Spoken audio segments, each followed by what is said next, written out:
And welcome to another edition of the Bob Tuskin Show. So glad that you can join us once again, and we have quite the show planned for you tonight.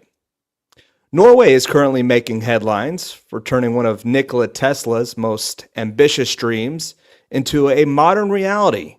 In a groundbreaking project in the city of Trondheim, the country has launched a pilot for wireless electric roads that charge vehicles while they are in motion. Over a century ago, Nikola Tesla envisioned a world wireless system to transmit electricity through the air and ground, aiming to power the globe without cables. While this Wardenclyffe Tower project ultimately failed due to financial and technical hurdles, the core principle, inductive charging, is exactly what Norway is now deploying on a citywide scale. Developed by the Israeli tech firm Electrifying, the system uses copper coils embedded beneath the asphalt. These coils create an electromagnetic field that transfers energy to receivers installed on the undercarriages of vehicles. The current trials involve electric buses. The goal is to allow these buses to run 24/7 without ever needing to stop at a plug-in charging station. Tonight's guest is going to get into this and so much more, including an absolutely fascinating look at water. Tonight we're joined by Charlles Bohdy, a visionary entrepreneur and creator of the NPBOT, say that 5 times fast, Nanoplasmoid Technology. Charlles is at the forefront of redefining how we use water and energy to optimize human health. Tonight, Charlles is going to break down the latest breakthrough in Tesla tech that I just mentioned, specifically focusing on what happened in Norway, but going above and beyond with his unique understanding of not just Tesla tech, but the energy system as a whole.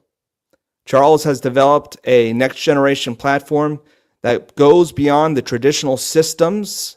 His nanoplasma spa technology is something we're going to tell you about. His work merges science, beauty, and vitality with worldwide installations ranging from Devon, England to Irvine, California. And we're going to talk about some of the major breakthroughs he's had using this nanoplasma water and what is the nanoplasma water. And without further ado, I'm welcome my buddy Charlles Bohdy to the broadcast on the Bob Tuskin Show. What's up, Charlles? How are you? Hey, I'm flourishing. How you doing today, Ryan? I could complain. If my name was Ryan, I would tell you that, but it's Bob Tuskin, and I'm glad to have you on. Maybe that was the last podcast you were on. Anywho, so Charlles, what do you make of this story in Norway? I know you've been a lifelong student of Tesla tech. Tell me what you think of it. Well, I'm not sure what they're really planning on doing. I've had the opportunity to go through the Wardenclyffe bankruptcy notes, and Nikola Tesla was interviewed, deposed actually during the bankruptcy hearing. And, from that, most people believe that he was planning on sending power wirelessly through the air. Couldn't be further from the truth. Upon examining his deposition, it was discovered there was over 100-foot tall or deep into the earth iron core rod that was 8 inches in diameter. So he was actually going to be sending power through the soil. In fact, Tesla thought that Hertz was a fool for trying to send stuff through the air. He believed that the air was a poor conductor, and ideally the best way to do it is to send it straight in through the soil. Even when he demonstrated the world's first remote control, he drove a boat up the Hudson River, and his antenna went directly into the water, and the boat had an antenna that went into the water because the water was a much better conductor, of course, than the air. That's fascinating. So the world is on a bunch of ley lines, and I think Tesla understood that, if I'm not mistaken, Charlles. No, I have no opinion about that. Could be. Yeah, I think it's all connected, and it's interesting that what we know of Tesla has been shifted and changed. When did you start researching Tesla? Tell me a little bit about your deep dive into Tesla, and you've had some experience in the world of energy as well, if I'm not mistaken. Well, I became a member of Tesla Tech Society, I think maybe 20 years ago, and I've read most of the printed literature related to him, many books about Mr. Tesla. Albert Einstein was asked, "How does it feel to be the smartest man in the world?" And he said, "I don't know. Why don't you ask Mr. Tesla?" That's right. He did say that. Yes, sir. And it's interesting. Elon Musk named the car company Tesla, of course, which is a nod to Nikola Tesla. And I think these days most people don't know the difference. They hear Tesla, they assume it's the car company. They don't teach it in the schools, do they? No, they don't. And literally everything that we use in our modern world that surrounds us was pretty much the brainchild of Nikola Tesla. He invented he was a proponent of alternating current over direct current, and that is the electricity that runs through our walls. He invented the fluorescent light, which still lights up most of the commercial buildings around the world, even though they're gradually being shifted over to the LEDs. For the last 100 years, fluorescent lights were the go-to low power consuming lighting systems that lit the world. And he built the first hydroelectric power plant, or designed it, for Niagara Falls, and that's still operating today. And he patented the first induction motor for alternating current. And as a matter of fact, I visited the Smithsonian Institution 20 some years ago, and there was the world's first patented electric motor. And it had Tesla's patent number written right on it, and then right next to it is a bust of Thomas Alva Edison, with no credit being given to Nikola Tesla. And even in the book of the greatest 100 minds of the 20th century that was published by the Smithsonian Institution, curiously they left Nikola Tesla out. Yet everything we do today, the wireless transmission of information, that was all Tesla. When you lay your phone down on a inductive charging pad where there's no cord attached to it, that inductive charging mechanism is pure Tesla. So, virtually everything that we have in the world of technology today has some roots in Tesla. He developed commercial X-ray machines for physiology. He developed ozone equipment for treating water and treating the human physiology. The man was a veritable fountain of ideas and technologies. He truly was. And you mentioned Edison. Tesla had quite I don't know if you could call it a rivalry, but quite the relationship with Thomas Edison, didn't he? Well, Nikola Tesla was a fan of Thomas Edison. He came over from Croatia, and he worked for Edison for some time. The issue was really more of an ego issue with Edison, where Edison felt threatened by Tesla's true brilliance, and eventually that ended up in a parting of ways. And over the course of many years, Edison went around the country electrocuting, elephants and pets and farm animals to prove that his direct current system was far safer than Tesla's alternating current. But the rivalry was undeserved. Tesla was a fan of Mr. Edison, and I think would have worked there happily for the rest of his life if he'd been given credit and compensation. Absolutely. It's funny. Somebody showed this to me, and I take it with a grain of salt. Some people don't believe they look alike. But if you take a picture of young Thomas Edison and you hold it side by side to Elon Musk, the two look quite similar. Just saying. Have you ever seen that, Charles? Sure have not. No. It's Mr. Edison, it's interesting. He was born minutes away from my childhood home. I visited his childhood home, and he was a true workaholic. He was a brilliant guy in his own right, but what Edison was really good at was understanding markets and need, and he was really good at taking technologies and converting them into viable market-based products. And Tesla was always thinking about the new next best thing, and he wasn't really concerned with the commercialization aspects, and that that really served to his detriment over the course of his life. He was dependent on the wealth of others to keep Right. him working on new technologies. Yeah, and that's one of the big threats. The powers that shouldn't be, they can buy innovative technology and then sit on it.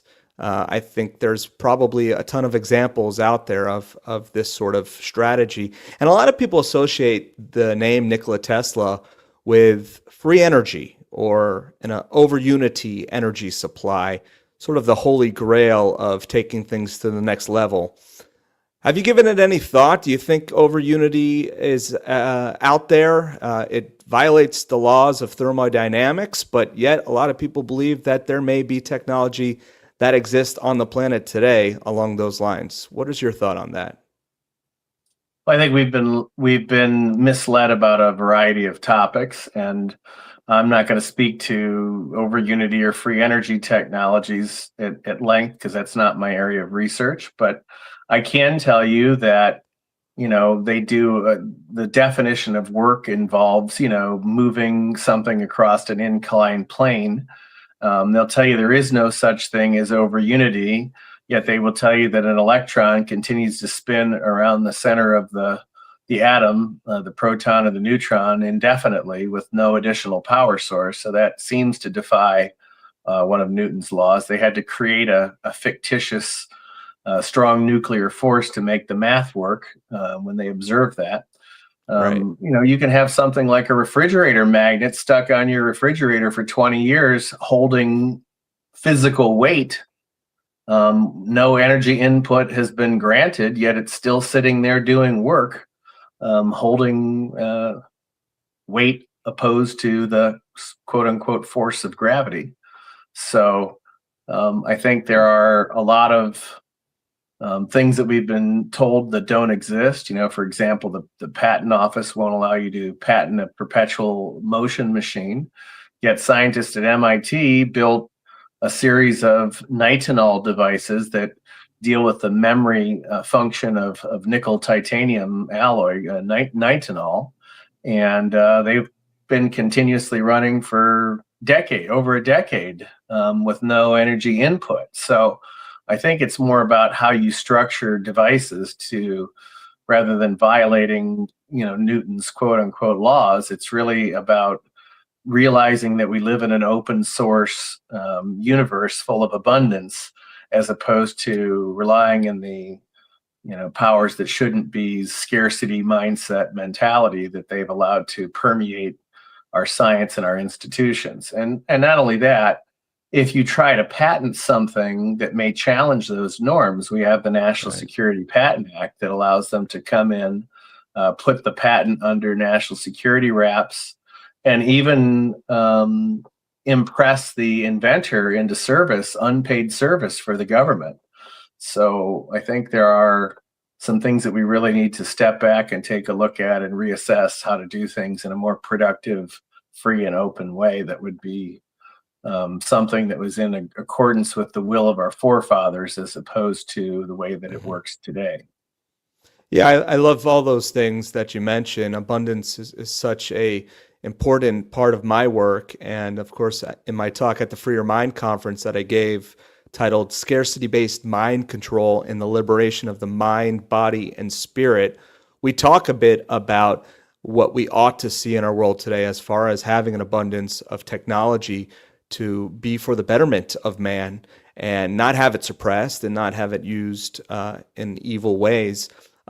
You touch on a lot of what I talk about in the latter part of that lecture. And one of the major themes to your research and your work is health. And if we have an abundance of good health, then we're already a step above and beyond what the powers that shouldn't be, as I like to call them, want us to be, which is sick, brainwashed, not intelligent, not learning.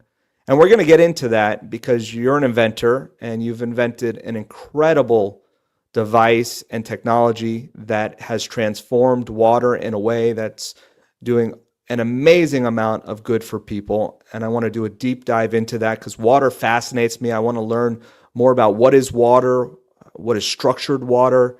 I want to talk about all of these things and more. But before we get into that, I want to talk a little bit about the idea that information now is so abundant on the internet, but it's a double-edged sword because although it's abundant, although people have access to more information than ever before, there's so much fluff out there that it's like finding a needle in a haystack. And I know you're fond of waking people up and educating them and employing a true education. Tell me a little bit about how important education is to you and your family, and how you see the powers that shouldn't be occulting certain things from the masses, and how we can get beyond that. You froze up. You still there? Uh-oh. I think we may have lost No, Charles. I'm right Charles. here. I'm Oh, right you're here. back. I don't know. Okay. Apologize. I'm limited to Elon Musk-based internet here. The irony. So anyways, I just wanted to touch on education and learning, and I see a vast library, and I know how important it is to you and your family. So I wanted to give you a moment just to talk about a real education and what sort of information you'd like to see proliferated in our world today. Well, when it comes to education, I think the most important thing is following a different model, an older model they call the classical education method. It was developed by the Greeks originally, and it focused on grammar, rhetoric, and logic, and in that order, where you lay the groundwork in grammar and then teach the basics of logic, and eventually culminate in learning the art of rhetoric. And principally, the most important thing we can teach our children is how to understand the logical fallacies. They all need to be memorized and learned, because when we understand how to ask good questions, and we know what the logical fallacies are, we can realize when we're tempted to be when people are attempting to manipulate us and to get us to believe fictions. And by simply understanding what the logical fallacies are, how they're employed, it eliminates the ability of people to become sheeple and to be easily manipulated by 30-second sound bites and taken out of context headlines proliferated by the yellow journalism that's so common today. Yeah, I couldn't agree more. And we talked about the trivium on last week's broadcast as well. It's a reoccurring theme because I see it as a prerequisite to deciphering what truth is out there or not out there, for that matter. And you can apply it to so many things. You can apply it to current events, or if you're like me and you're tired of getting hung up on this flavor or that flavor of whatever the newest current event is, you can apply it towards more deep research on things like health or solution-oriented things that you and I are both passionate about, Charles. And one of the things that you're most passionate about, without further ado, is health. You've done a lot of research into alternative cures, if you will. Am I allowed to use the C word, Charles? Is that taboo? I would never. I don't believe in curing anything. Okay. No. Why not? Why don't we use the C word? Is it just to appease the bureaucrats, or? No, I mean, Benjamin Franklin said it best when he said, "The body heals itself, the physician collects the fee." So we are a body comprised of soul, spirit, and physical matter, and we're really a grouping of cells, and not all of our cells are even native to us. We have bacteria colonies and fungal colonies and other things that comprise the corpus that we call our human body, and it is a self-organizing corpus. So the intelligence is in the cells in the body, written into the DNA, and then written into the software that they call junk DNA, or the operating system that runs the cells.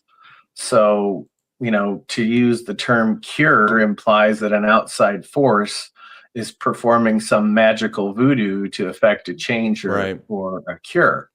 And that brings you to the root word of what we call modern medicine today, which is pharmacology. And that the root word is Greek. It's called pharmakia, and it really means sorcery, or in some interpretations, black magic. So rather than relying on sorcery, it's better to create the conditions and provide the body with the building blocks so that it can self-organize in a way that it makes it thrive and be healthy. And then you have to worry about curing things. Absolutely. And you mentioned the body's made up of a ton of different things, but it's predominantly water, is it not? Well, by molecular weight, yeah, up to 90 some percent. They say the body's 70% water, and that may be true, but by molecular weight, it's a lot more than that. What are the implications of that?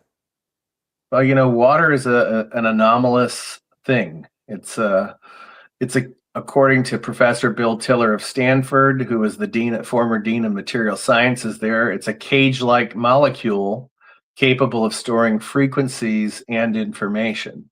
And so water is a living liquid crystal, and it is, powerfully affected by information. It has a memory, and it even has a life cycle. Greats like Victor Schauberger said that it goes through a life cycle process. So when it's, born through the process of evaporation condensation, it comes out as immature water, which would be its birth, or distilled water would be a form of immature water. But it's hungry for memory. It's hungry for information. It's looking to be filled. And so as water travels through the air, and then it travels through soil and through feeder streams, and it vortexes around rocks and capillaries and runs through the earth, it picks up minerals, it picks up memory, and it picks up information along the way. And eventually, when it gets to its final mature stage, we get things like levitating springs that spring up from the earth. And that water is, what we would consider ideal water, like literal mountain spring water that continues to rise from the earth without pumping. Right. Yeah, that spring water is abundant in my neck of the woods, and it's one of the reasons why I've stayed in this area. It's absolutely amazing how well I feel after grounding in the springs. We're lucky to have beautiful springs here, and I go take a swim, and they're 72 degrees year round. Please don't move to Florida, folks. You wouldn't like it. It's horrible, but they're crystal clear and they're beautiful. And afterwards, I do feel a sense of well-being. Is there a grounding effect in swimming in either the springs or the ocean or something along those lines? Well, those springs are also loaded with minerals, and they've got all sorts of benefits to the body. And your skin, of course, is the endothelial glycocalyx. A subcomponent of it is the body's largest organ. So you can take in more minerals through your skin more rapidly than you can through your gut. So soaking, transdermally. and that's right, transdermally. And that's why your showers are really important. You don't want your showers to, or your baths, and we'll talk about your tubs, but you don't want to soak up all the chlorine and fluoride and all of these dangerous things in our water supply. Like, Bill Gates says the next generation of vaccines are going to be delivered transdermally through the skin. And that's because they realize the power of the skin to accept information, or accept medicines, or in some cases, we might consider them pharmaceuticals, depending on your viewpoint. But the body is really susceptible when you're in a shower state, especially. And if you're living in a municipality where they're putting massive amounts of chlorine in water that people don't realize just how disgusting our modern water treatment plants are, but they have these things called grabbers, and their job is to grab chunks of toilet paper and wet wipes and disgusting things that got flushed down the toilet that won't dissolve naturally. So they have this little monster looking machine called the grabber that pulls this stuff up and bails it. And then they just start injecting it in a series of settlement ponds, and they dope it with chlorine at really, really high concentrations. As a matter of fact, the water that makes it back into our taps after running through the whole modern quote unquote processing system, has 4 times the level of chlorine on average that's considered safe to swim. So when you're taking a shower with tap water, you're getting more chlorine in the air. It's actually less safe to shower than it is to smoke cigarettes. So you get far more lung damage from showering than you'd get from actually, doing what my British friends say, lighting up a fag after dinner. It's way more toxic to shower in chlorinated water than it is to even smoke tobacco products.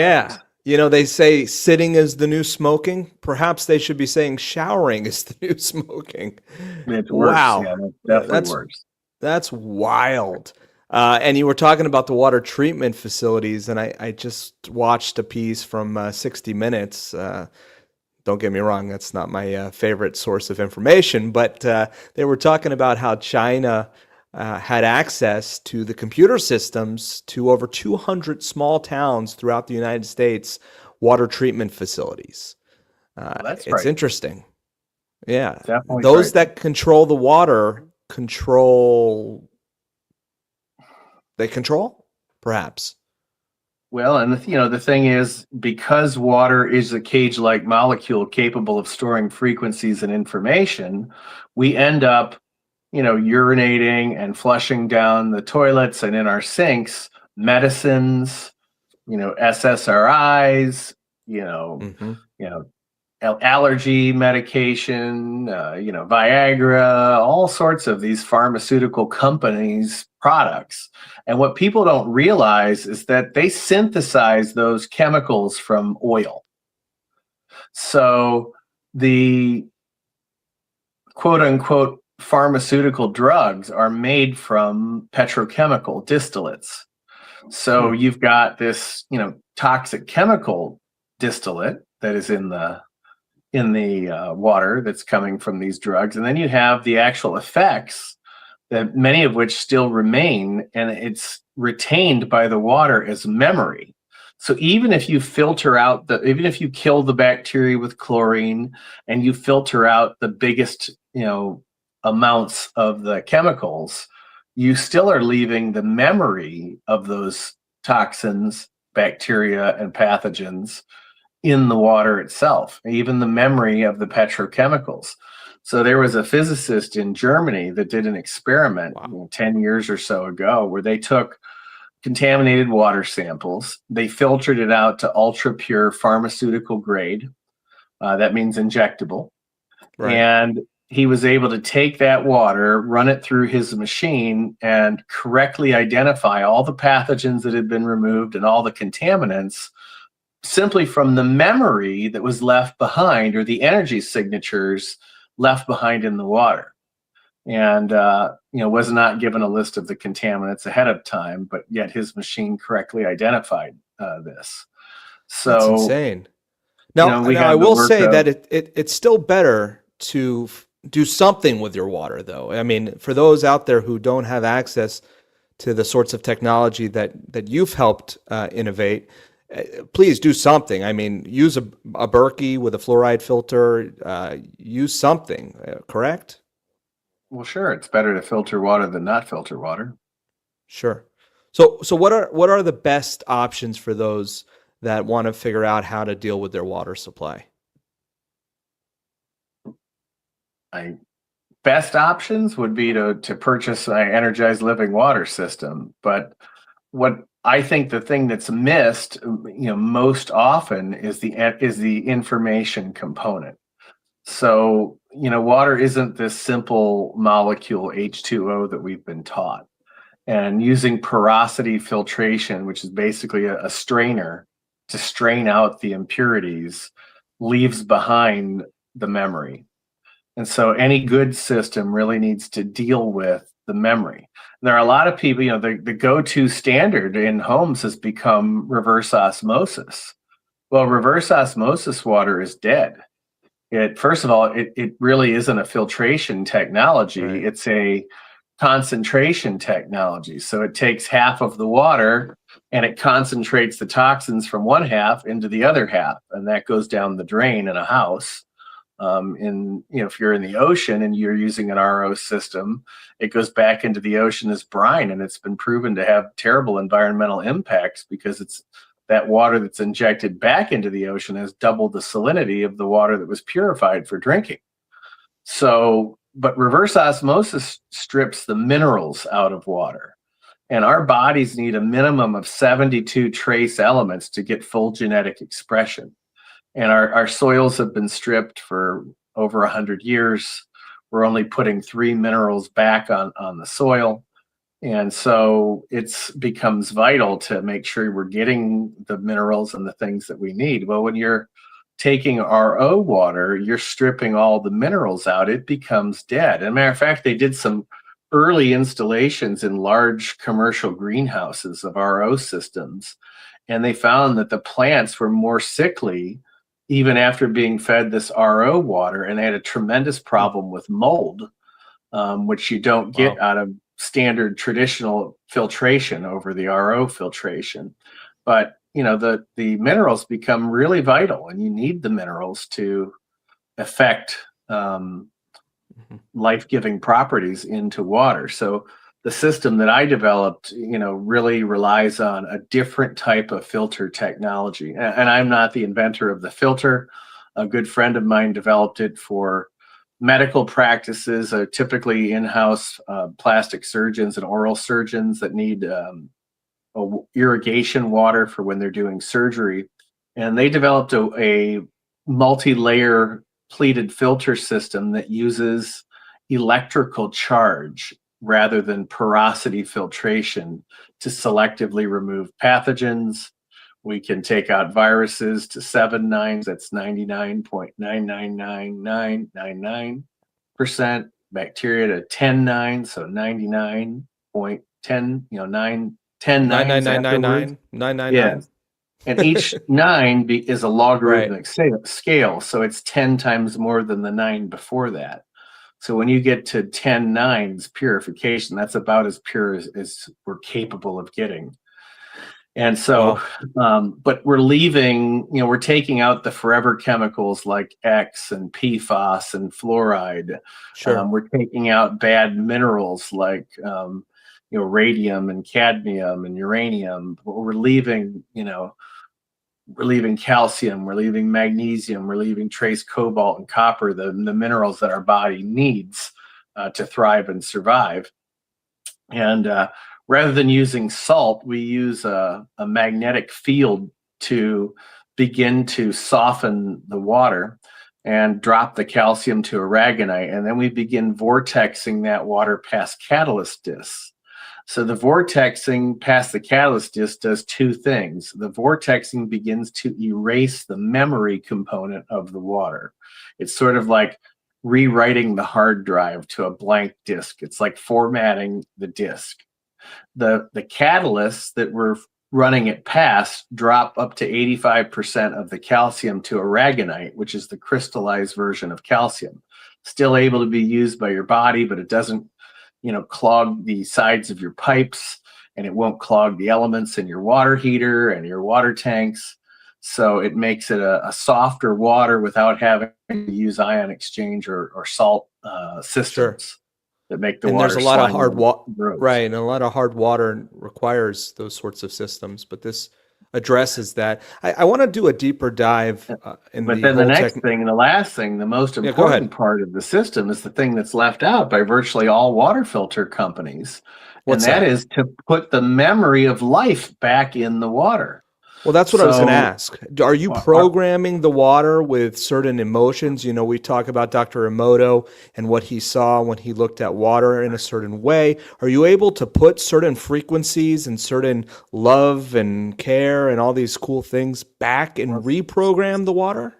Speaking of Emoto, Okay. And then there's another German scientist named Bernd Kropf, and Emoto used to take water and expose it to frequencies and information. He exposed it to words, he exposed it to microwaves, he exposed it to different types of music, even different types of prayer.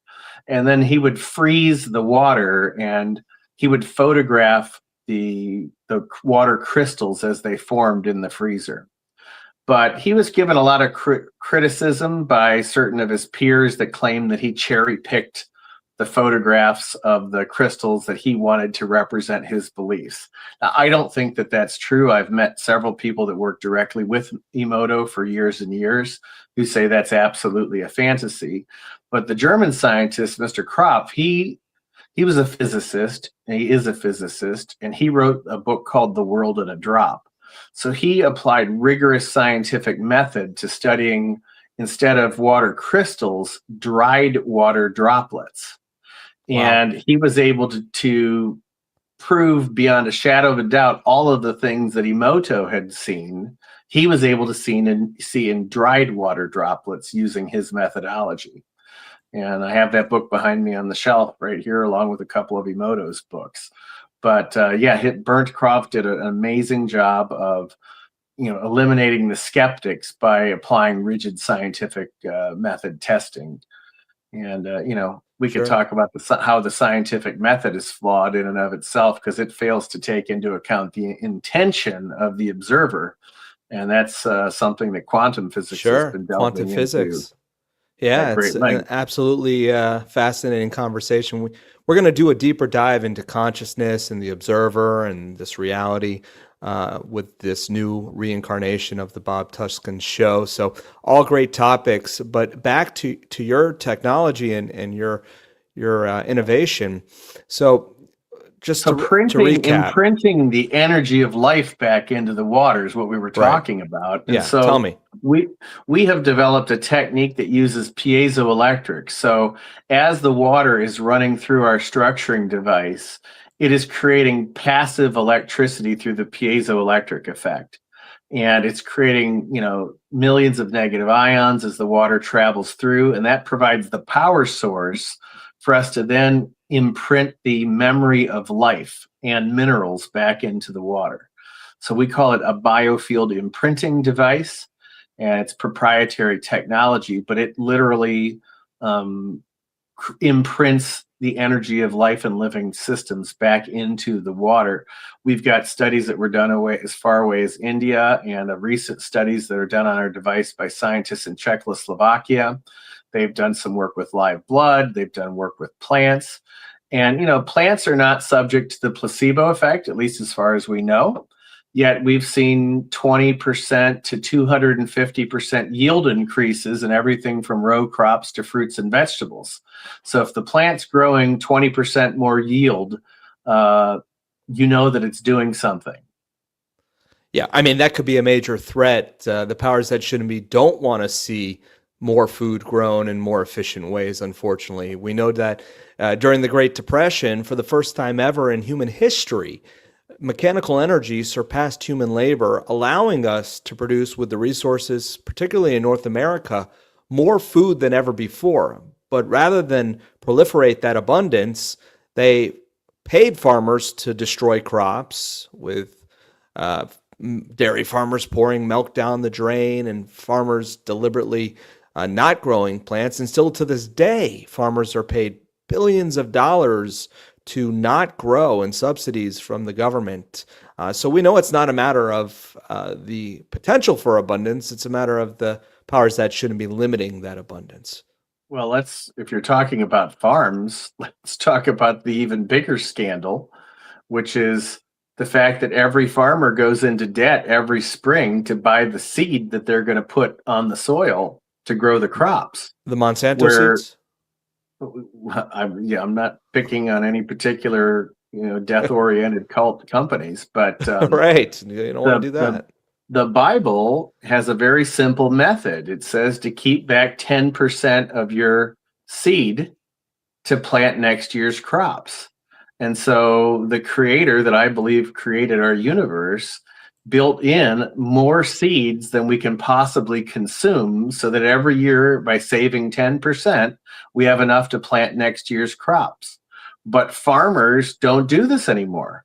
They go to the bank every spring to take out seed loans, and they start the year under the gun of the heavy gun of debt, a gun held straight to their temples. And if they have a bad year where something fails, they can go under because of this massive debt, where simple seed saving would eliminate all of that. They Sure. got farmers into this in the Great Depression during the 1930s, and it's become so standard that modern farmers have forgotten how to Yeah. seed save. The And then debtor is slave to the lender, and in this case, the debtor is a slave to genetically modified seeds, for instance, where they can't even seed save if they wanted to. They can choose the seeds that come from the plants that had the strongest yield, and they can't go and produce that particular seed, because one of the things that happens when you seed save is that the next generation of plants grow even better because of perhaps epigenetic memory that seed carries, and is more adapt to the growing location and the growing conditions of that area. So it's fascinating that the powers that shouldn't be have tried to get us away from this sort of abundance and common sense. Yeah, as I said at the outset, I believe we live in an abundant universe, and scarcity is artificial. So, I'm not picking on Yeah. the farmers. I'm actually lamenting the fact that they're so indoctrinated that they've come to believe that the only way to farm is to take out the loan. And it came It's during the wild. bankruptcy in 1933, and they've gotten them, addicted to the teat of the lender. And the Bible says that the borrower is servant to the lender. It says the lender is the head and the borrower is the tail. And I think that the key to freedom in many levels is to throw off the shackles of debt slavery, which is the new invisible slavery. Sure. Not race-based, but financially constrictions that are created Right. through being servants to lenders. Well, what a wonderful digression. But let's get back to your water technology, because I want people to understand some of the results people have had in bathing in it, because you mentioned how important transdermally water is to the human body. And I want to talk a little bit from a layman's, if you could break it down for the layman, what is nanoplasmoid technology? Say that 5 times fast, folks. What is nanoplasmoid technology? How did you come across this, and what uses have you found for this amazing technology? Well, that is a segue from the water filter. That's a different technology. And rather than calling myself an inventor, I'm more of a product developer and a steward to the great ideas that the Creator gives me. In the book of Proverbs, it says that God will give you creative ideas and witty inventions. But what a nanoplasmoid is something I stumbled across in working on developing an improvement to electrolytic oxygenation of water. And we were working with a technology that used electricity to split water into its component parts, and in so doing create trillions of negative ions. And I realized that these gases that were being liberated from the water were mostly escaping atmospherically. But we'd seen great effects. I was working on a project originally for poultry using the water, and we found we could virtually eliminate the pathogen-based effects of poultry in modern concentrated animal feeding operations. So these 100 million bird barns where they lose 15% of every flock in, flock out, to dead birds because it's unnatural to grow 1 million birds in a barn. We were able to virtually eliminate that by giving them this electrolytically oxidized water. Real And quick, so Charles, the irony I have to interject. We'll be talking about flock cameras during the next hour with our guest Jeff Gray, who will be talking about a different kind of flock. I own chickens and I love my chickens, but ironically, we'll be talking about them spying on us with the flock cameras in the next hour with First Amendment constitutional activist Jeffrey Gray. So stay tuned for that, folks, because they're watching us. Big Brother is always watching us. Anyways, I digress, but I just had to comment on that. But go ahead. Nanoplasmoid. How do you say it? Nanoplasmoid? Is that Call it right? nanoplasma water, or the Okay. things that are being generated in the water we call plasmoids. That's a physics principle. Charged gases and charged electricity can manifest as something called the fourth phase of matter is called plasma, and it can manifest as a spherical or toroidal form, and it self-organizes into those forms. So as I was looking at how to increase the efficacy of capturing the gases that were being generated through the process of electrolysis and generating these, negative ions, I started looking to different types of technology to strip the gases and reintroduce them into the water. And in 2014 or 15, I went to a seminar where I saw a Japanese man give a lecture on nanobubbles. And I'd never heard of a nanobubble, but traditional bubble formation is called coalescence. So smaller bubbles are attracted to other smaller bubbles, and they form larger and larger bubbles till they get big enough to rise to the surface of the water and break. And when you get water bubbles in water under 100 nanometers, something magical happens. In physics, it's called a zeta potential shift. But essentially, the bubble develops a net negative electrical charge, and the van der Waals forces on the inside and the outside of the bubble increase, and the bubble becomes super strong. But there's another effect. When all bubbles have the same negative charge, they can no longer come together in the process of coalescence, which normal bubbles follow. They actually are repelled from one another like same pole magnets. And so in that repelling force, it allows the bubbles to stay in solution. I've kept bubbles in solution for up to 6 years in a bottle, from one application. And when we generate our nanobubbles, we're using a series of technologies. We're manipulating the electrical fields themselves. That's my most recent patent, is manipulating electrical fields when generating nanobubbles or nanoplasmoids. And it allows for these bubbles to be metastable, where many nanobubbles will only last in water for months. We can do it for years and years. So you could potentially bottle this water and sell it on the shelves to people to drink? Absolutely, and it has some profound effects, although I can't make any claims. There are 1,800 or more peer-reviewed studies showing the crazy beneficial effects of different gases on human physiology.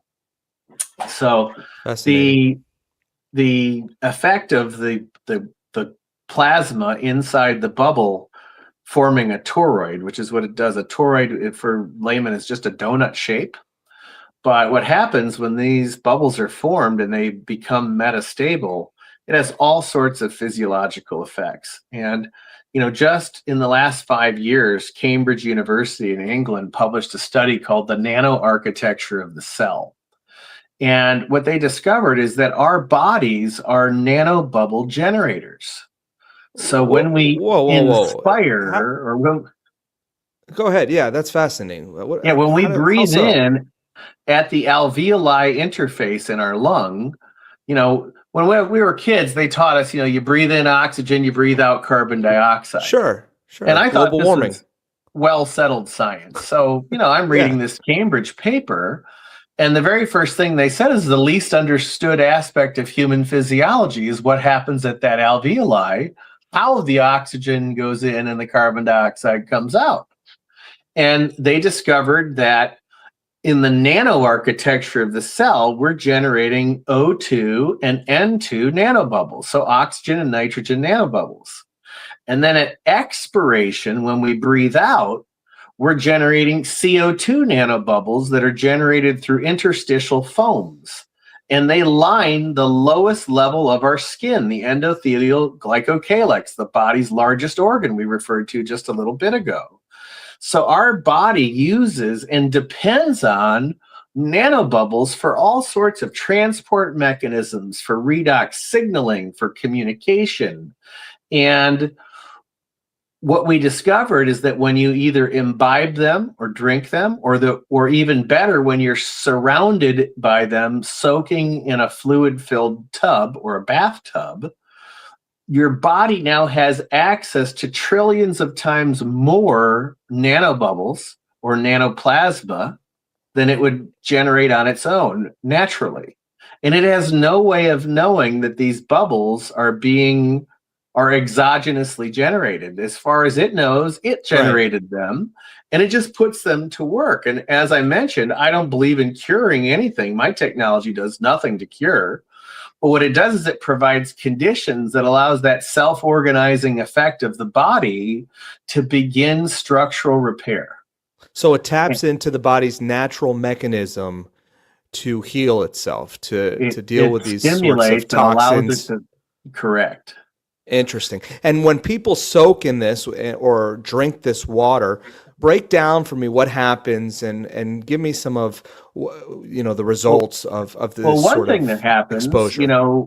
When you're old or when you're in a disease state, your blood platelets tend to clump together. They clump together, right? And when you've got more than 2 platelets clumped together, they won't go through the body's finest capillary. You see, the size of the platelet and the size of the capillary are virtually the same size. I mean, it's so closely in diameter, it's a wonder that the platelet can even move through.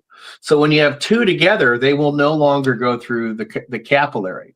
Well, that's what happens in diabetic people with diabetic ulcers. Their blood becomes thick and clumping, and now you can't get the oxygen carried by the platelet into the deepest, most hypoxic tissue, and it's what they call death by inches, where they start by chopping off the big toe and then the other toes and then half of the foot and then the whole foot to the ankle and up to the knee until eventually they end up in the grave.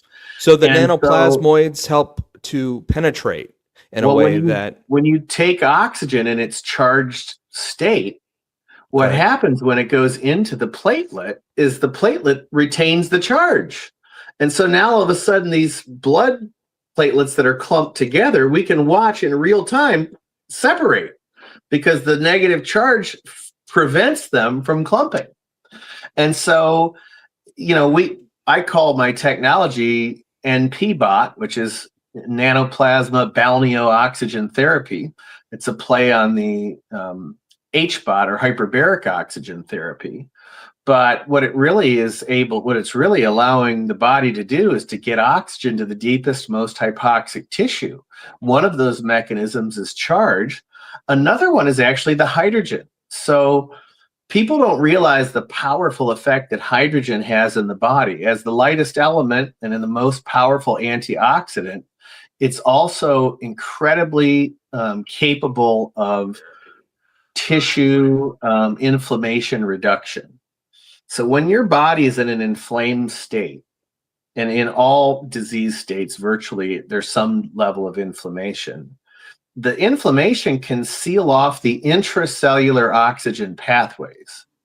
So when you're soaking in molecular hydrogen or breathing molecular hydrogen, many of the studies show, you're able to cause this massive anti-inflammatory effect. We see people that are soaking in our tubs, they get out and they report conditions where their pain seems to have disappeared and it stays gone for a long time from a simple soak, which sounds implausible, but it happens.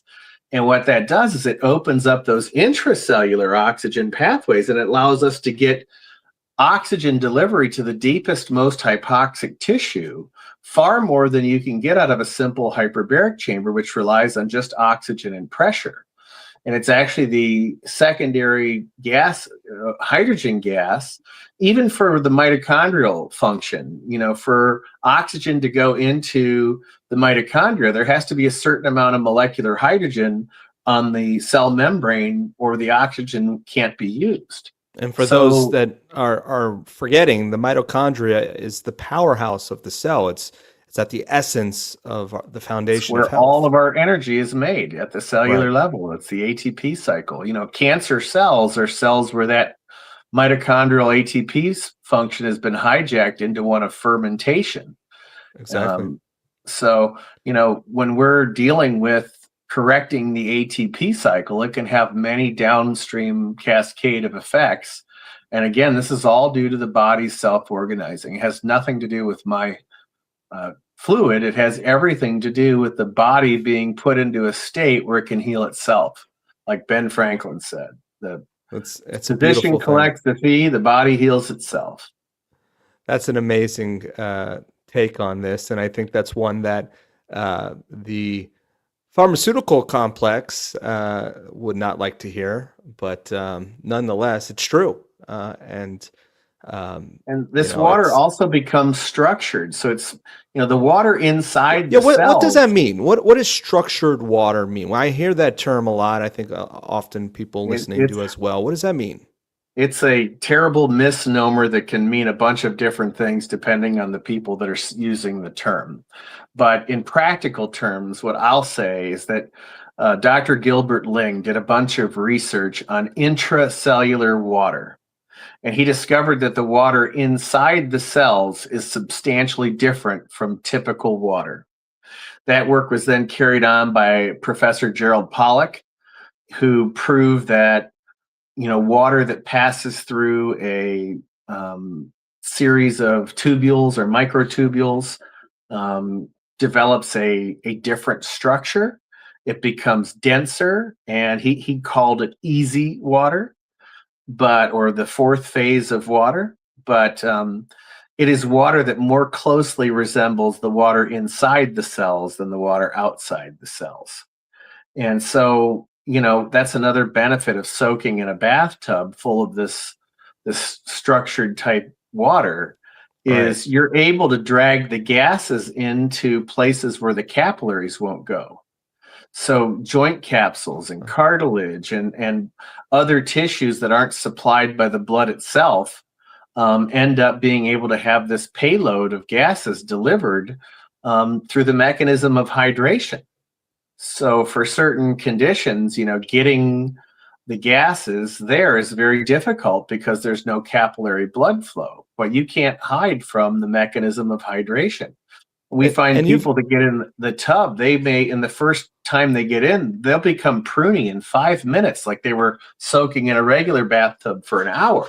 It's because they're so chronically dehydrated that when they start taking in this water that's similar to cellular water, they get overwhelmed. By the second or third time, it may take 20 minutes. By their fifth soak, they could be in the tub for an hour and they don't get pruny anymore. And the reason is they finally become truly hydrated. In some cases, maybe the first time since they left the womb, the amniotic fluid. That's incredible. And you've actually looked at people's blood under a microscope. What do they call that when you look at blood in A dark field lifetime? microscopy, yeah. Yeah, and you've seen almost instantaneous differences in the way the blood structure looks, if I'm not Yeah, mistaken. within minutes, yes.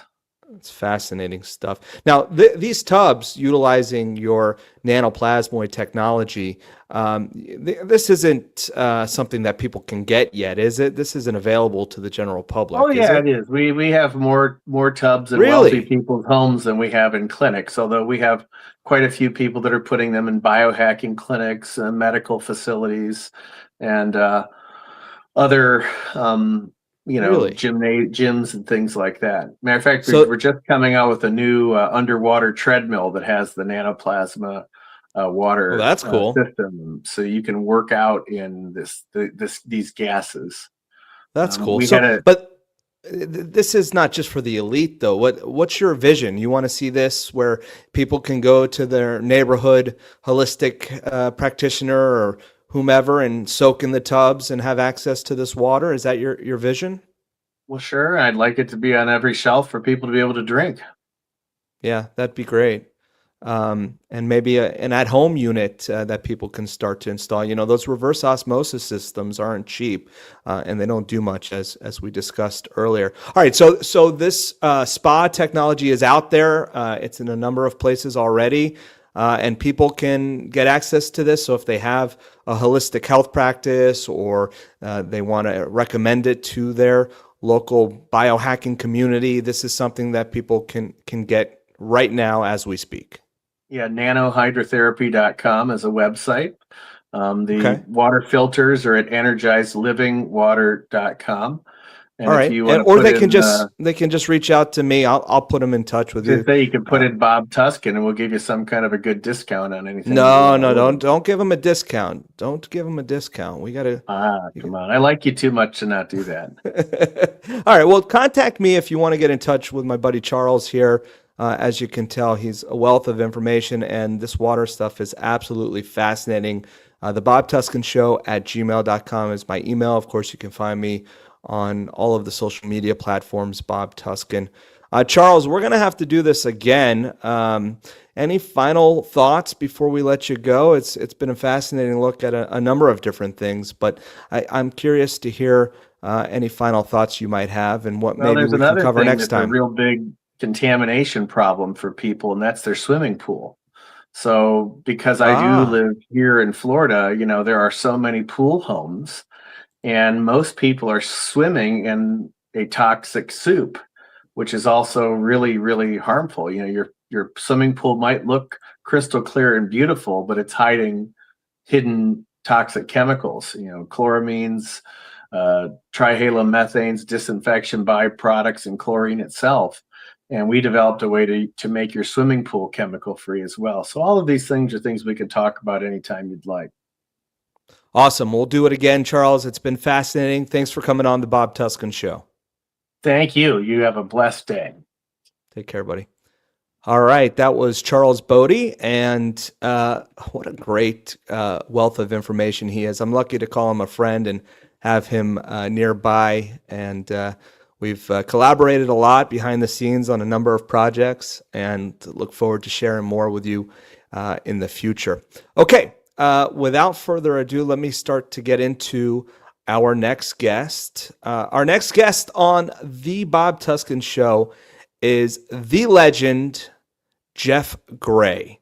Honor Your Oath, the YouTube channel. He's often been described as the OG of First Amendment auditing. But more importantly, he is a civil rights investigator, testing whether public officials truly honor their oath or whether or not they're going to violate his rights. And he's documented this on a number of different occasions. Most recently, Jeff posted on his YouTube channel, Honor Your Oath, a video of him confronting a flock camera installer, and he, like myself, is outraged with the flock cameras. So in addition to talking about the world of First Amendment auditings, what we like, what we don't like, where it's headed, what it's really accomplished over the many years that he's been doing it, we're going to talk about something that's topical, which is the flock camera systems. 1984, George Orwell told us we lived in a world where our thoughts were constantly being monitored by Big Brother.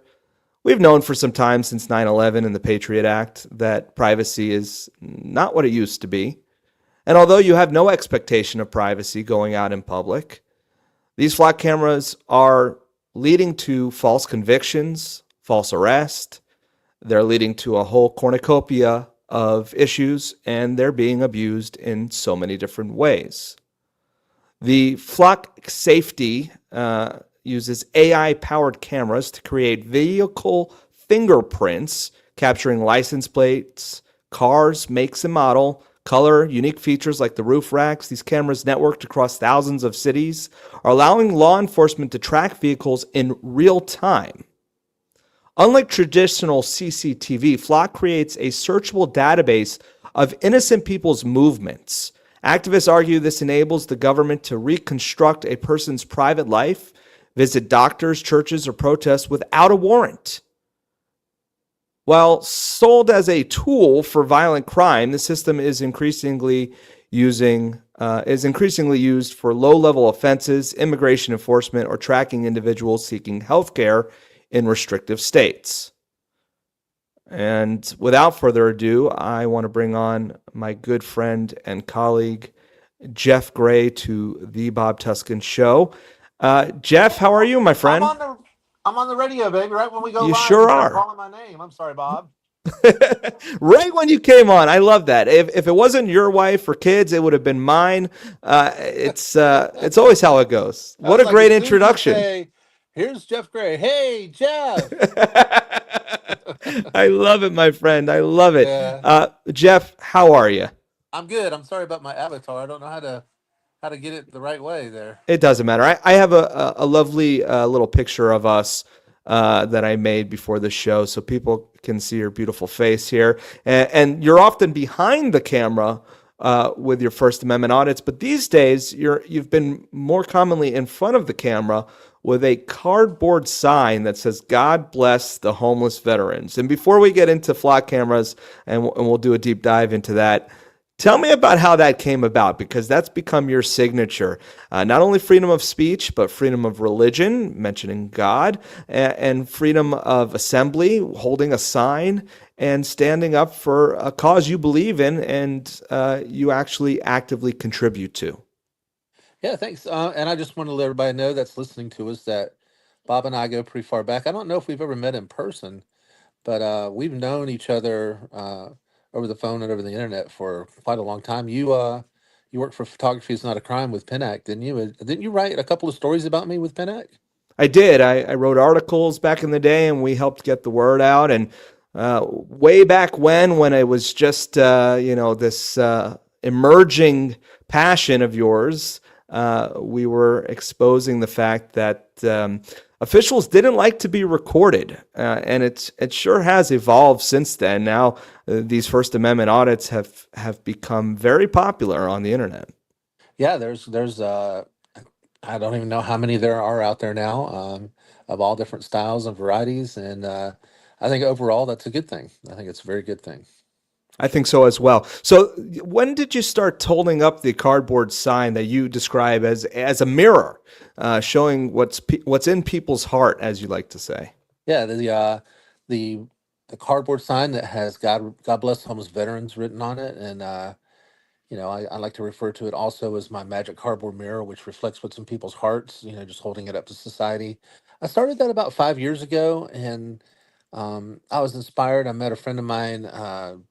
A little before that, we know each other a little bit longer. His name is Tracy Jabot. We actually met at a stringer. I was there doing a stringer type of news media coverage of a homeless um, fundraiser. I think that was going on. Tracy Jabot was there, and he saw me and he knew who I was from my YouTube channel, and he came up and told me that my videos on my YouTube channel have helped him stand up for his rights because when he was trying to feed the homeless in downtown Jacksonville and Jacksonville, Florida Beach, he was being harassed by the cops and threatened with arrest just for feeding the homeless, which we've seen a lot of that around Yeah. the United States. And he said through watching my videos that he learned how to stand up for himself, assert his rights, get public records and things like that. And we struck up a friendship from there. And that he does something called Jack's Beach Brothers Keeper, where he goes out and feeds the homeless on the weekends. And also, there's a organization that's called the Beaches Homeless Coalition, and this all Okay.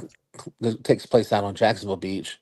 And we volunteer with that, and they put on comfort night shelters, is what they call them, because during the summertime is Northeast Florida doesn't get that cold that often, but so during the summer and when it's not cold, they put on what they call comfort night shelters.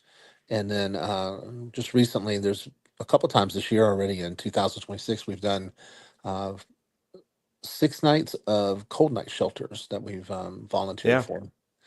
So it's just kind of developed from there. And, just seeing the way that the homeless are treated and talking to the homeless at these cold night shelters and things like that, these homeless shelters, and speaking with the homeless in person and hearing how they're treated by law enforcement and society in general, and watching videos on YouTube and seeing how the homeless are treated by cops, and they're treated like they're not human. They're treated like they're just something that we can pass a law and just get rid of somehow, make them go away and just disappear or something like that. Sure.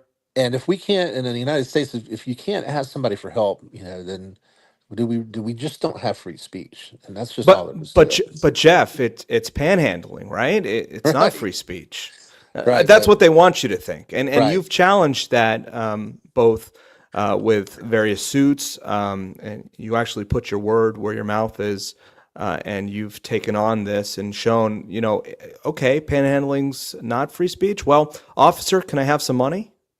Yeah. When I go out and I hold my cardboard sign, I never ask for money unless a law enforcement officer comes up to me and says that, if we catch you out here, something along the lines usually of, if we heard that you were panhandling because we got a call, and of course, cops like to treat Soliciting. yeah, cops like to treat phone calls like it's the gospel truth, and it's it's not hearsay, which is what it is. It's just hearsay. It's hearsay, And right? we've heard that you're out here begging for money, and if we catch you out here begging for money, we're gonna arrest you and take you to jail. And then I try to explain to him, well, I'm not begging for money. However, if I was, it would still be protected free speech because the courts have ruled on this. The Supreme Court's ruled on it. State courts have ruled on it. It's well established for decades that it's free speech, and they're still like, well, we're still going to take you to jail. So I'm just like, okay, I'll challenge you. I'll challenge you on that. Officer, can I have some money? Can you help a guy out? And I don't think they've ever actually given you any Federal Reserve notes when asking that, but I know for a no, fact they've never actually arrested you when you've said that to them. Interestingly they enough. did. They did in Daytona Beach Shores. When I asked the Oh, cops there in really? Daytona Beach Shores, they kept telling me, and I was trying to explain. And this is another thing that's infuriating, and um, listening to these cops is officers is constitutionally protected activity protected by the First Amendment. I'm standing on a public sidewalk engaged in freedom of speech, freedom of religion, and freedom of assembly on a traditional public forum. And they always respond to that by saying, yeah, but we got an ordinance. As if that has anything to do with our God-given rights, our unalienable Right. rights, right? And you didn't Unalienable? swear How an do you say oath to that? uphold and defend the city ordinances. You swore an oath to uphold and defend the Constitution. Sure. And and like you and I both know, a lot of people get it wrong, and I've actually said it incorrectly sometimes. But the Constitution doesn't give us our rights; they are No. God-given, inalienable human rights that the Constitution enshrines and protects, or is supposed to protect from dumb dumb cops and the dumb dumb government employees. Yep, it's natural law if you really want to get deep into it, and that's so true. We were talking about just a moment ago feeding the homeless, and I remember now maybe 10 years ago in Orlando there was a group called Food Not Bombs, Yep. and they were actively trying to feed the homeless, and the police were going into a public place where they were feeding the homeless and arresting those that were daring to feed these people. And Yes. if that's not a commentary, a caricature of just how far gone our society is and how using lawfare has gone to a point where now they're arresting people feeding others, I don't know what is a better example And of why were they arresting them? Because some politicians and local government yep. probably got an earful from a lot of residents that I call meanie pants that think that you can just legislate away homelessness. They passed an ordinance which outlawed feeding the homeless in public without some sort of permit, I'm sure, or something like that. And then what did the cops do? I'm not here to uphold and defend your constitutionally protected rights. I'm here to enforce some ordinance. No matter what it is, I have to do it. All right, but Jeff, let me hit you with this one. All right. They have a job to do, brother. They're just following orders, right? Exactly. That's exactly what they're doing. Just following That orders. that is one of the downfalls of humanity is those that believe that following orders should trump doing what's right. And at the end of the day, you've been standing up for some time to what's right. So a lot of people watch these First Amendment audits and they say to themselves, well, what's the point of this? Why are people doing this? And there's some good, there's some bad. What's your state of the union, if you will, on the First Amendment audit, where it's headed, some of the things that you like about it, some of the things you don't like about it. I'd love to hear your opinions on the current state of First Amendment auditing, as it's called, which is, as we mentioned earlier, vastly popular, especially on platforms like YouTube. How many subscribers do you have at this point, Jeff? Just over 300,000 now. That's Wow, amazing. Yeah, yeah. incredible. Over 300,000 subscribers. I'm almost at 200 million views, which I never imagined that would happen when I first started this. My first video is going back to 2011, I think it was. Yeah, it was on my birthday, January 8th, 2011. My first videos were filming speed traps in the towns of Lottie, Florida, Hampton, Florida, and Waldo, Yep. Florida. And They I put actually those. dismantled that police department in Waldo, Florida for They their illegal there's no pirates. The Waldo Police Department no longer exists. They got Yep. busted for ticket quotas, and the chief of police was busted for that. They disbanded the police department there. In Hampton, Florida, where I did a video also, they disbanded the police department there because um, same issues, but even weirder, even more crazy stuff going on. Lottie, Florida is still there, and they're still a speed trap, and hopefully they'll be Yep. next. Fascinating stuff. So we've come a long way since then, and we've seen some positive change. Oh, and those What are views, those. I'm sorry, I'm just the Sure. point that those videos when I published them, I was excited after about 6 months when it reached 300 views. You know, one of those videos got to 300 views and like 13 comments. I was like, yeah, man. Yeah, it's gone a long way since then. You get hundreds of thousands, if not millions, of views now on your videos, and there have been some wins. And let's talk a little bit about the evolution of not just your work, but the First Amendment audits as a whole. Where do you think this is heading? What's the good, the bad, the ugly? What are your thoughts? Well, when you and I were doing this, a decade or more or so ago, and then the guys that were before us, like Jacob Crawford, that was doing the Cop Watch videos. Yep. It used to be, and it still happens every once in a while, but if you pointed a camera at a cop, there was a really high probability that you were going to jail. That's They, right. they, they would always say something along the lines of you're interfering, you're obstructing, some sort of nonsense that they would come up with. And back then, a lot of times the charges would stick, even though there was already well-established case law with Smith versus Cumming. But I think now, for the most part, cops know that we have the right to film them and we have the right That's to a win. document. That's That's a win. I Yeah. think so. Yeah. And I've been arrested, 14 times or so. Carlos Miller was arrested a lot of times. You've been arrested for free speech. I've been arrested. Yep. And just countless people have been arrested for just pointing a camera at the cops. And these cops, they used to acted like they were, the secret police or something like that. Like we couldn't film what they were doing. And of course they don't Sure. like that because they've had to change their tactics over the years.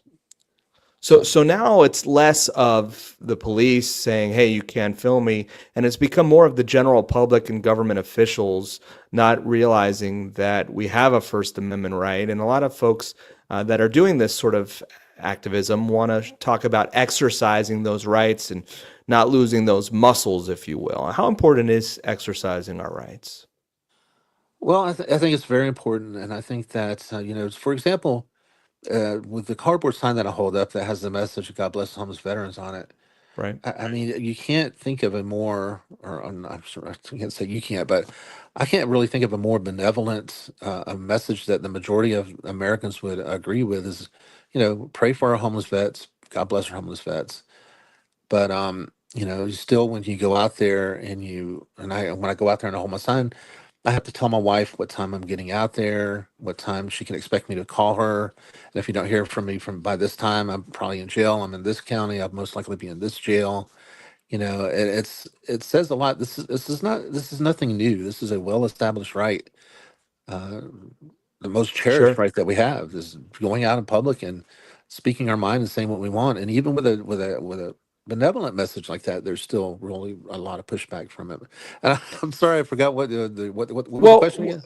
no, exactly. But what it exposes oftentimes are mini tyrants, if you will. So it's not just the police that are tyrants. It's not just local government that are tyrants. It's not just the federal government that is filled with tyrants. It's not just the shadow government that's filled with tyrants. It's not just the powers that shouldn't be. It is on the most microscopic of levels where we see in our everyday lives tyrants, people that can't stand your liberties and they want to stand in opposition to that. And you've exposed a number of these tyrants, whether it's your most recent work going to farmers markets, where the local farmers market manager says, "This is my market, you're in a public place," and yet they think they have the authority to dictate what you can and cannot do.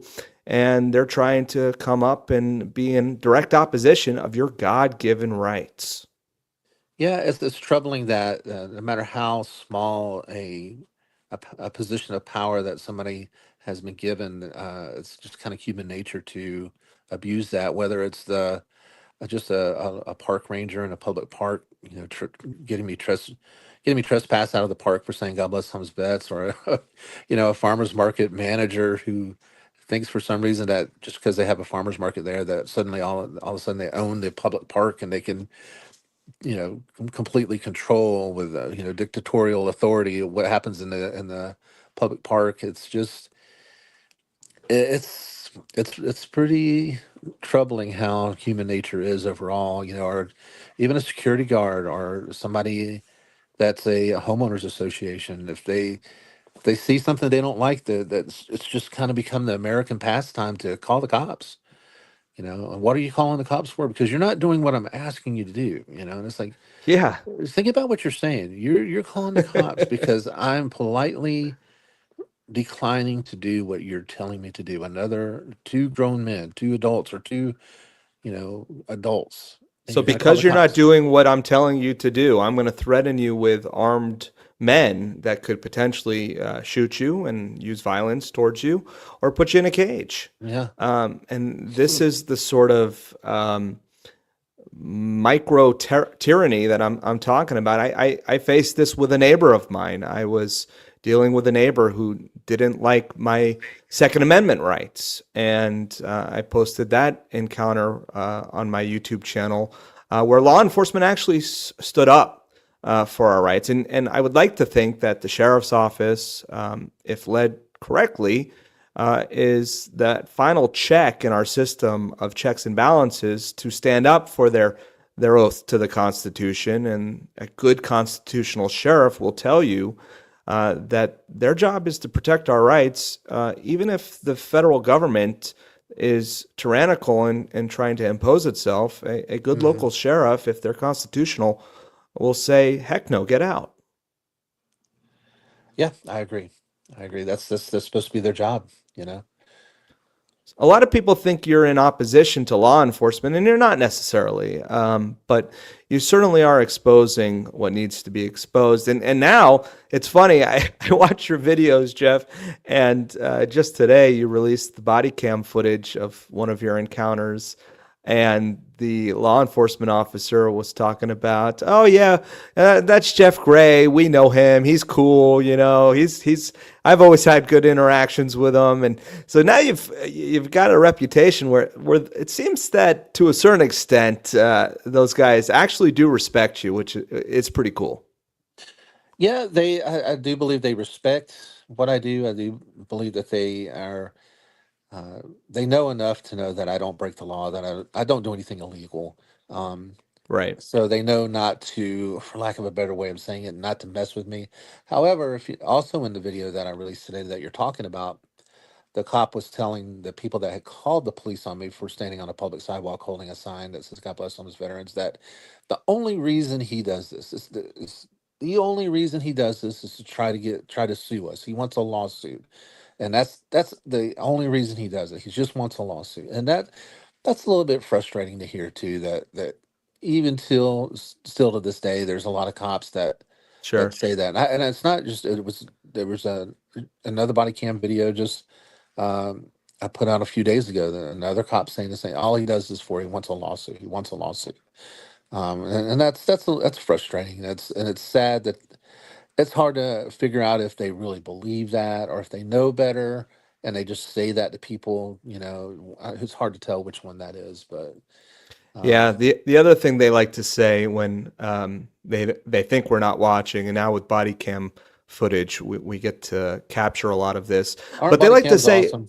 yeah, they are great, and it's unfathomable that some agencies still don't have them, and that's another story. And also in the state of Florida, something you and I have talked about. Uh, Law enforcement has the ability to turn off their body cam when having certain private conferences Yeah, amongst or their muting it. Yeah, yeah, and I think that ought to be illegal. I think that shows that they're trying to hide something, which is horrible. But one of the things they often say when they think nobody's watching and they're talking to somebody who's a complainant, they say, "Unfortunately, Jeff has the right to do what he's doing," or yeah, whomever. And I hate that because I don't think they realize it necessarily, but what's unfortunate about the very foundation of our rights, the right to free speech, the right to the press, the right to assemble, these are core fundamental concepts that I'd like to think we were all taught, and that regardless if you were taught them, that you would respect and appreciate. right. And if another thing that I like to say is, unfortunately, like you said, unfortunately has the right to do that, or he or she is baiting us or trying to trick us into violating their rights. Well, when you're doing something like as core, basic, fundamental, cherished right as standing on a public sidewalk holding a sign, saying something as peaceful and benevolent as "God bless our homeless veterans," I would personally be ashamed to suggest that somebody is baiting me for something like that. It would be something that I would be too ashamed to say because it would be embarrassing. That you would be implying that you're that dumb or you're that gullible or you're easily triggered enough to be baited by somebody that's doing something that's a well established right. This is nothing new. Sure. This is going way back hundreds and hundreds of years. Before even America was even founded. In Great Britain, they had what was it, the Magna Carta or whatever, when they Right. free speech. This is nothing new, man. So if I'm tricking you or baiting you with something that's so well established, I don't know what to do for you. Uh, Yeah. you know, It's funny how people can think that somehow this is anything but uh, our at the foundation of our rights. Jeff, what are some of the and I know you have so many of them, but what are some of the instances that stand out to you as having been the most egregious confrontations that you've had? And you've won a number of lawsuits, not because you actively want to sue, but because unfortunately you've had outlandish violations of your rights that you need to make an example of. And oftentimes, when you did sue, you weren't suing for money; you were suing for the principle, which I admire. yeah, thank you. And the other thing is, going back to the whole baiting, or he's trying to get us for a lawsuit, is if you look at my videos, the ones that are most popular videos by far and away, with 4 million views, my most popular video is a positive interaction, a positive encounter with law enforcement where they There you did the go. right thing. So if all I want to do is bait you or trick you into violating my rights, then why do I always post and publish whether it was a good interaction or a bad interaction? Right. But I would say definitely the most egregious arrest was definitely Flagler Beach, where I was just Yeah. arrested there in front of the Funky Pelican, standing on a public sidewalk, which really blew me away. I really didn't expect to get arrested that day So, at so all. let's walk people through that arrest. And a number of things stood out to me, including them forcibly shoving you into the back of a cop car. You're a big guy. They're shoving you in there and just an inhumane way. But what led up to that moment where they made such an egregious assault on you?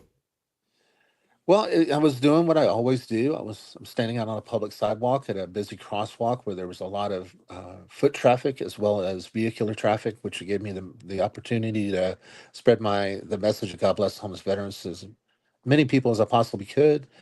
And there was a restaurant there Funky Pelican, and the people from the Funky Pelican came out and tried to run me off when I politely refused and stood my ground, said I'm not going anywhere. I have a right to be here.